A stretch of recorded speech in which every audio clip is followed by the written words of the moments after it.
अस्सलाम वालेकुम। आज मैं आपको सुनाती हूँ एक कहानी। तुम तो अच्छी बच्ची हो ना, तुम कहना मान लो।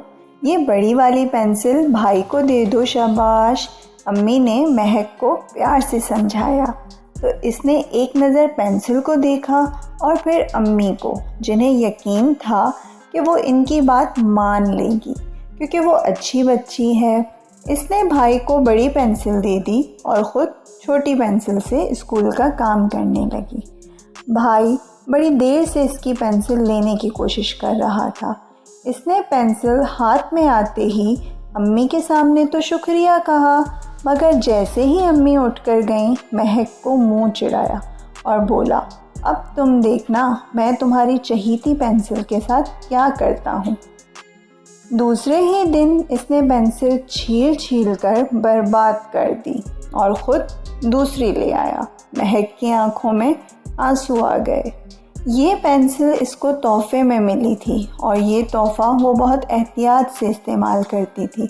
इसने अम्मी के कहने पर इसे दे दी थी, वो अच्छी बच्ची जो थी। एक दिन स्कूल में फ़िज़ा ने कहा, महक तुम मुझे अपनी कॉपी दे दो, मैं 2 दिन स्कूल नहीं आ सकी थी। भाई तुमने पहले भी मेरी कॉपी फाड़ कर वापस की थी। महक ने अपना बैग बंद करते हुए कहा, अच्छा पक्का वादा, अब ख़राब नहीं होगी तुम्हारी कॉपी। फ़िज़ा ने कहा तो महक सोचने लगी। फ़िज़ा ने पक्का वादा कर लिया तो महक ने कॉपी बैग से निकाल कर इसे दे दी। तुम मेरी बहुत अच्छी सहेली हो महक, बहुत बहुत शुक्रिया, फ़िज़ा ने कहा तो वो मुस्कुरा दी। दूसरे दिन फ़िज़ा ने छुट्टी ही कर ली, जिसकी वजह से महक का काम नामुकम्मल रह गया। लेकिन शुक्र है कि वो मिस की डांट से बच गई, क्योंकि मिस को मालूम था कि वो अच्छी बच्ची है। कभी भाई इसकी कोई चीज़ हथिया लेता तो कभी बहन इसके पसंदीदा सूट पर कब्ज़ा कर लेती और इसको समझ नहीं आता वो क्या करे। महक ना स्कूल में शरारतें करती ना घर में। कभी इसका भी दिल चाहता कि खूब उछले कूदे, उधम मचाए, शरारतें करे, मजाक मजाक में किसी को भौंकला दे, ज़ोर ज़ोर से कह के लगाए। वो अपने साथ दूसरों के सलूक से घबरा गई थी। जब वो सोचती काश मैं भी आम सी बच्ची होती। आजकल इसको ये एहसास और ज़्यादा हो रहा था। अब वो चुप चुप रहने लगी थी। कोई कुछ कहता तो चिढ़ जाती। अम्मी इसकी कैफियत देख रही थी। क्या बात है महक, मेरी शहज़ादी, कुछ परेशान है? एक दिन अम्मी ने प्यार से पूछा। अम्मी के इस तरह पूछने पर इसकी आंखों में आंसू आ गए। अम्मी ने गले लगाकर प्यार किया। मेरी प्यारी बेटी क्यों रो रही है?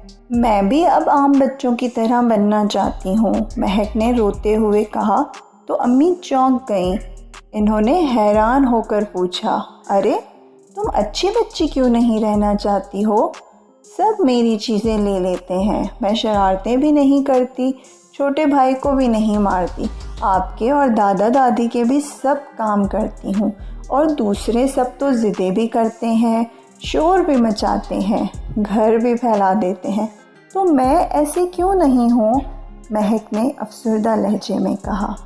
अम्मी ने इसे प्यार से कहा, अल्लाह ताला ने सबकी फितरत अलग अलग बनाई है। कोई लावाली होता है, कोई संजीदा, कोई शरारती तो कोई झगड़ालू, सब अलग अलग मिजाज के इंसान बनाए हैं। तुम अच्छी बच्ची हो और अच्छी ही रहोगी। और ये किसने कहा अच्छे बच्चे हंस नहीं सकते या शरारत नहीं कर सकते? अगर दिल चाहे तो तुम ज़ोर ज़ोर से हंस भी सकती हो, तुम हंसी मजाक भी कर सकती हो। मुझे पता है कि तुम किसी को नुकसान पहुंचाने का सोचोगी भी नहीं और तुम तो हर क्लास में बेहतरीन तालबा की सनत लेती हो। सब बच्चों में तुम ख़ास हो, इसलिए सब तुमको पसंद करते हैं। अगर नकचड़ी बन जाओगी तो सब तुमसे दूर हो जाएंगे। महक की समझ में अम्मी की बात आ गई। वो अब भी अच्छी बच्ची है, सबके काम आने वाली, मगर छोटी छोटी शरारतें भी कर लेती है और दिल खोलकर हंसती बोलती भी है, क्योंकि वो समझ गई है कि इसे हंसते मुस्कुराते रहकर सबके काम आना है। चैनल को सब्सक्राइब करें और बेल आइकन दबाना ना भूलें। शुक्रिया।